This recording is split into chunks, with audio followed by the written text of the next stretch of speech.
America, Israel ಹಾಗೂ Iran ನಡುವಿನ ಯುದ್ಧದಿಂದಾಗಿ ಮೈಸೂರಿನಲ್ಲಿ ಗ್ಯಾಸ್ ಸಿಲಿಂಡರ್ ನ ಅಭಾವ ತಲೆದೋರಿದೆ.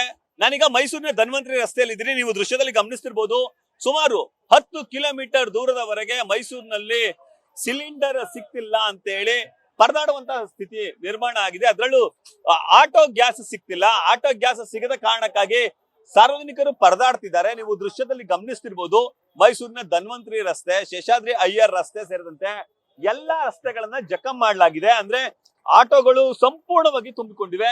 ಕಿಲೋಮೀಟರ್ ಗಟ್ಟಲೆ ಆಟೋಗಳು ನಿಂತಿರುವಂತಹ ದೃಶ್ಯವನ್ನ ನೀವು ನೋಡ್ತಾ ಇದ್ದೀರಿ. ನಿನ್ನೆವರೆಗೂ ಕೂಡ ಇಂತಹ ಪರಿಸ್ಥಿತಿ ಉದ್ಭವ ಆಗಿರ್ಲಿಲ್ಲ.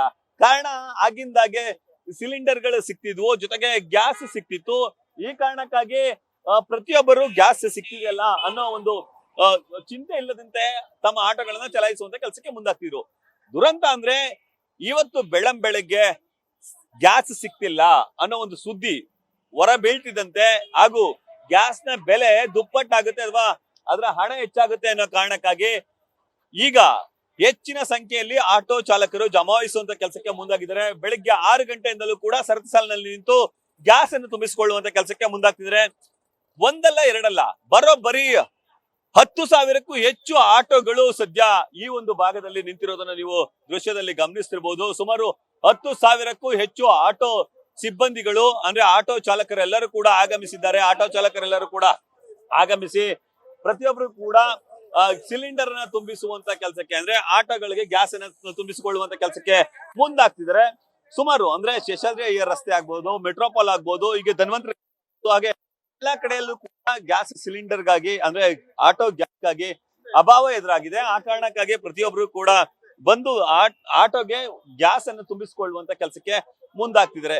ಇನ್ನು ಪ್ರಮುಖವಾಗಿ ಗಮನಿಸಬೇಕಾದಂತ ಅಂಶ ಅಂತ ಅಂದ್ರೆ ಈವರೆಗೆ ಅಂದ್ರೆ ಯುದ್ಧ ಆರಂಭವಾಗಿ ಹಲವು ದಿನಗಳು ನಡೆದಿದ್ರು ಕೂಡ ಈವರೆಗೆ ಗ್ಯಾಸ್ ಸಿಲಿಂಡರ್ ಅಥವಾ ಆಟೋ ಸಿಲಿಂಡರ್ ನ ಒಂದು ಸಮಸ್ಯೆ ತಲೆದೋರಿಲ್ಲ. ಆದ್ರೆ ನಿನ್ನೆಯಿಂದ ಆ ಆಟೋ ಗ್ಯಾಸ್ ನ ಬೆಲೆ ಹೆಚ್ಚಳ ಆಗುತ್ತೆ ಅನ್ನೋ ಮಾತು ಕೇಳಿ ಬರ್ತಿದ್ದಂತೆ ನೀವು ದೃಶ್ಯದಲ್ಲಿ ಗಮನಿಸ್ತಿರ್ಬೋದು. ಹೆಚ್ಚಿನ ಸಂಖ್ಯೆಯಲ್ಲಿ ಈ ಒಂದು ಅಂದ್ರೆ ಇಂಡಿಯನ್ ಆಯಿಲ್ ಆಟೋ ಗ್ಯಾಸ್ ಏಜೆನ್ಸಿಗೆ ಒಂದು ಲಗ್ಗೆಯನ್ನು ಇಡ್ತಿದ್ದಾರೆ. ಇಡೀ ಅಂದ್ರೆ ಶೇಷಾದ್ರಿ ಅಯ್ಯರ್ ರಸ್ತೆ, ಧನ್ವಂತರಿ ರಸ್ತೆ, ಮೆಟ್ರೋಪಾಲ್ ರಸ್ತೆ ಸೇರಿದಂತೆ ಎಲ್ಲಾ ಕಡೆಗಳಲ್ಲೂ ಕೂಡ ಆಟೋಗಳು ಆಗಮಿಸ್ತವೆ ಇದೆ. ಅದು ಒಂದಲ್ಲ ಎರಡಲ್ಲ, 3 ಕ್ಯೂಗಳಿದೆ, 3 ದಾರಿಗಳಿದೆ, ಲೈನ್ಗಳಿದೆ. ಆ ಲೈನ್ ಗಳನ್ನ ಕ್ರಮಿಸಿ ಇವರು ಗ್ಯಾಸ್ ಸಿಲಿಂಡರ್ ಅನ್ನು ತುಂಬಿಸಿಕೊಳ್ಳೋದೇ ಹರಸಾಹಸ ಆಗಿದೆ. ಬೆಳಿಗ್ಗೆ 6 ಗಂಟೆಯಿಂದ ಈ ಭಾಗದಲ್ಲಿ ಬಂದಿದ್ದು, 6 ಗಂಟೆಯಿಂದಲೂ ಕೂಡ ಇಲ್ಲಿ ಪ್ರಮುಖವಾಗಿ ಸಿಲಿಂಡರ್ ಅನ್ನ ತುಂಬಿಸಿಕೊಳ್ಳುವಂತಹ ಕೆಲಸಕ್ಕೆ ಮುಂದಾಗ್ತಿದ್ದಾರೆ. ಅಂದ್ರೆ ನಾವು ಎಲ್ಲಿಯವರೆಗೆ ಗ್ಯಾಸ್ ಇರುತ್ತೆ ಅಲ್ಲಿವರೆಗೆ ನಾವು ಅದನ್ನ ಗ್ಯಾಸ್ ಅನ್ನ ಕೊಡುವಂತ ಕೆಲಸಕ್ಕೆ ಮುಂದಾಗ್ತೀವಿ. ಒಂದು ವೇಳೆ ಗ್ಯಾಸ್ ಖಾಲಿ ಆದ್ರೆ ನಾವೇನು ಮಾಡ್ಲಿಕ್ಕಾಗಲ್ಲ, ಅಲ್ಲಿವರೆಗೆ ತುಂಬಿಸ್ಕೊಳ್ಳಿ ಅನ್ನೋ ಮಾತನ್ನ ಹೇಳುವಂತ ಕೆಲಸಕ್ಕೆ ಮುಂದಾಗ್ತಿದ್ದಾರೆ. ಇನ್ನು ಪ್ರಮುಖವಾಗಿ ಇದ್ರ ಜೊತೆಗೆ ಹಲವು ಅಂದ್ರೆ ಈ ಬಂಕ್ನ ಮಾಲೀಕರಾಗ್ಬೋದು ಅಥವಾ ಸಿಬ್ಬಂದಿಗಳಾಗ್ಬೋದು ಎಲ್ಲರೂ ಕೂಡ ಇಲ್ಲಿಗೆ ಆಗಮಿಸಿದ್ದಾರೆ. ಎಲ್ಲರೂ ಕೂಡ ಸಕಾರಾತ್ಮಕವಾಗಿ ಸ್ಪಂದಿಸುವಂತ ಕೆಲಸಕ್ಕೆ ಮುಂದಾಗ್ತಿದ್ದಾರೆ. ಇನ್ನು ಇಂಡಿಯನ್ ಆಯಿಲ್ ಬ್ಯಾಂಕ್ ನ ಈ ಮಾಲೀಕರು, ಗ್ಯಾಸ್ ಏಜೆನ್ಸಿ ಮಾಲೀಕರು ನಮ್ ಜೊತೆ ಇದ್ದಾರೆ. ಸರ್, ನಾನು ಕೇಳ್ತಾ ಹೋಗ್ತೀನಿ.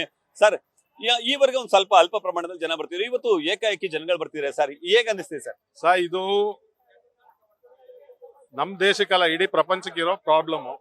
ಇದು ಸರ್ಕಾರಿ ಸ್ವಾಮ್ಯದ ಪಬ್ಲಿಕ್ ಅಂಡರ್ಟೇಕಿಂಗ್ ಕಂಪನಿ ಆಗಿರೋದ್ರಿಂದ 83 ರೂಪಾಯಿ 53 ಪೈಸಾ, 120, 90, 95ಕ್ಕೆ ಮೈಸೂರಲ್ಲಿ ಸಿಗುತ್ತೆ ಪ್ರೈವೇಟ್ ಕಂಪ್ನಿಲಿ. ಇವ್ರು ಯಾರು ಅಲ್ಲಿ ಹೋಗ್ತಾ ಇಲ್ಲ, ಇಲ್ಲೇ ಬರ್ತಾ ಇದಾರೆ. ಒಂದೊಂದ್ ದಿನ ಅಲ್ಲೂ ಹಾಕೊಂಡು ಅವ್ರು ಹೊಡಿಬೇಕು. 83, 53 ಕಮ್ಮಿ ಇರೋದ್ರಿಂದ ಇವತ್ತು ರಶ್.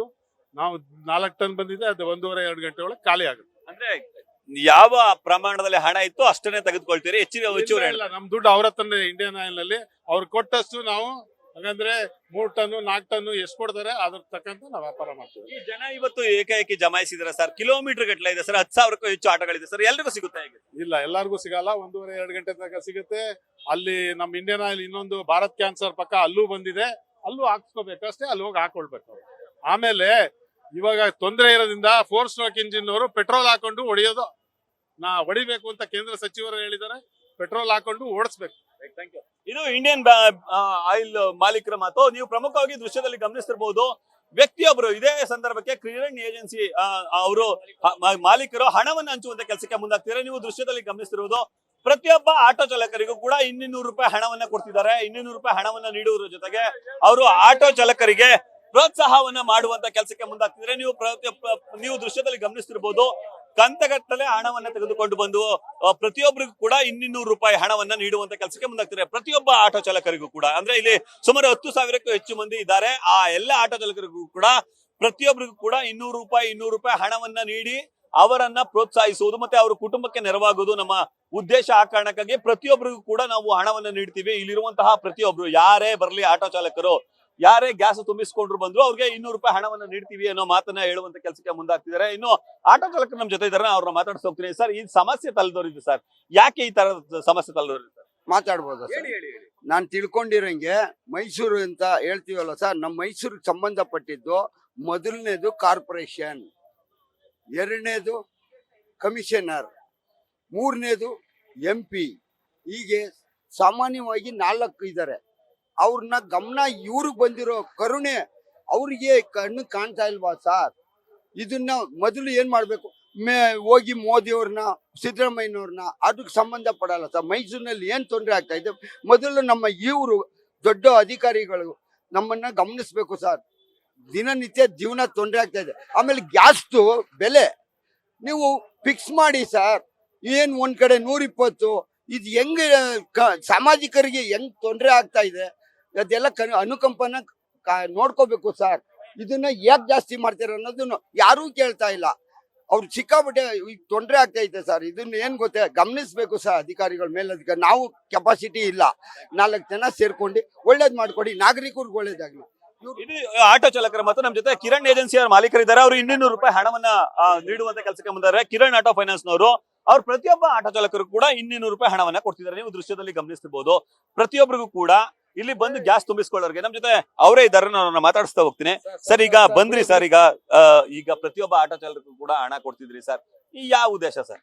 ಏನಿಲ್ಲ, ಜಸ್ಟ್ ಅವ್ರಿಗೊಂದು ಸ್ಮಾಲ್ ಒಂದು ಹೆಲ್ಪ್ ಆಗ್ಲಿ ಅಂತ ನನ್ನ ಮನಸ್ಸಲ್ಲಿ ಬಂತು. ಬೆಳಗ್ಗೆ 5:30 ಹೋದ್ನಲ್ಲ, ಈ ಕಡೆ ನೋಡಿದ್ನಲ್ಲ, ಅದಕ್ಕೋಸ್ಕರ ಸ್ವಲ್ಪ ಹೆಲ್ಪ್ ಮಾಡೋಣ ಅಂತ. ಇದು ಒಂದು 200 ತುಂಬಿಕೊಂಡ್ರೆ ಅವರು ಜೀವನ ಮಾಡ್ಕೋಬಹುದು, ತೊಂದರೆ ಆಗಲ್ಲ ಅಂತ ಆದಷ್ಟು ನನ್ನ ಕೈಯಿಂದ ಮಾಡ್ತಾ ಇದ್ದೀನಿ. ಯಾವ ಉದ್ದೇಶ ಸರ್? ಏನಿಲ್ಲ, ಜಸ್ಟ್ ಹಂಗೇನೆ. ಏನು ಉದ್ದೇಶ ಏನಿದೆ ಇದ್ರಲ್ಲಿ? ಏನಿಲ್ಲ, ಅವ್ರಿಗೂ ಕಷ್ಟ ಇದೆ, ಏನೇನೋ ಪ್ರಾಬ್ಲಮ್ಗಳಿದೆ, ಅವ್ರಿಗೂ ಒಳ್ಳೇದಾಗ್ಲಿ. ಬೆಳಗ್ಗೆಯಿಂದ ಇಷ್ಟೊಂದು ಕ್ಯೂ ರಾತ್ರಿಯಿಂದ ನಿಂತ್ಕೊಂಡಿದ್ದಾರೆ ಪಾಪ, ಬೆಳಗ್ಗೆ ಗಂಟನೂ ಜಾವ ನಿಂತ್ಕೊಂಡಿದ್ದಾರೆ. ಅವ್ರಿಗೊಂದು ಹೆಲ್ಪ್ ಆಗ್ಲಿ ಅಂತ ಅಷ್ಟೇ. ಈವರೆಗೆ ಎಷ್ಟು ಜನ ಕೊಟ್ಟಿದ್ರಿ ಸರ್? ಸುಮಾರು ಆಗಿದೆ ಸರ್. ಇನ್ನೊಂದು ಬಂಕ್ ಇನ್ನೂ 2 ಕಡೆ ನಡೀತಾ ಇದೆ. ಅಂದ್ರೆ ಎಷ್ಟು ಅಮೌಂಟ್ ಕೊಡ್ಬೇಕು ಅಂತ ನಿರ್ಧಾರ ಮಾಡಿದ್ರಿ ಸರ್? ಒಂದು 5 lakhs. ಅಂದ್ರೆ ಒಂದು 5,000 ಆಟೋ ಜನ್ಗೆ ಕೊಡ್ತಾ ಇರ್ತೀನಿ ಅಷ್ಟೇ. ಸಾಕು ಸರ್, ಸಾಕು. ಇದಿಷ್ಟು ಕಿರಣ್ ಆಟೋ ಫೈನಾನ್ಸ್ ಮಾಲೀಕರ ಮಾತು. ಅವ್ರು ಹೇಳೋದು ಏನಂತ ಅಂದ್ರೆ, ನನ್ನ ಕೈಲಾದ ಸಹಾಯವನ್ನ ಮಾಡ್ಬೇಕು ಅನ್ನೋ ಉದ್ದೇಶ. ಆಟೋ ಚಾಲಕರು ಸದ್ಯ ಸಂಕಷ್ಟದಲ್ಲಿದ್ದಾರೆ, ಆ ಕಾರಣಕ್ಕಾಗಿ ಸಂಕಷ್ಟದಲ್ಲಿದ್ದವರಿಗೆ ಅಲ್ಪ ನೆರವು ನೀಡಬೇಕು ಅನ್ನೋದು ನನ್ನ ಉದ್ದೇಶ ಆಗಿತ್ತು. ಬೆಳಗ್ಗೆ 5 ಗಂಟೆಗೆ ನಾನು ಕ್ಯೂ ನೋಡಿ ನಂಗೆ ಸ್ವಲ್ಪ ಬೇಸರ ಆಯ್ತು. ಆ ಕಾರಣಕ್ಕಾಗಿ ನಾನು ಬಂದು ಹಣವನ್ನ ನೀಡುವಂತ ಕೆಲಸಕ್ಕೆ ಮುಂದಾಗ್ತೀನಿ ಅನ್ನೋ ಮಾತನ್ನ ಹೇಳ್ತಾರೆ. ನಮ್ಮ ಜೊತೆ ಆಟೋ ಚಾಲಕರಿದ್ದಾರೆ, ಅವ್ರನ್ನ ಮಾತಾಡಿಸ್ತಾ ಹೋಗ್ತೀನಿ.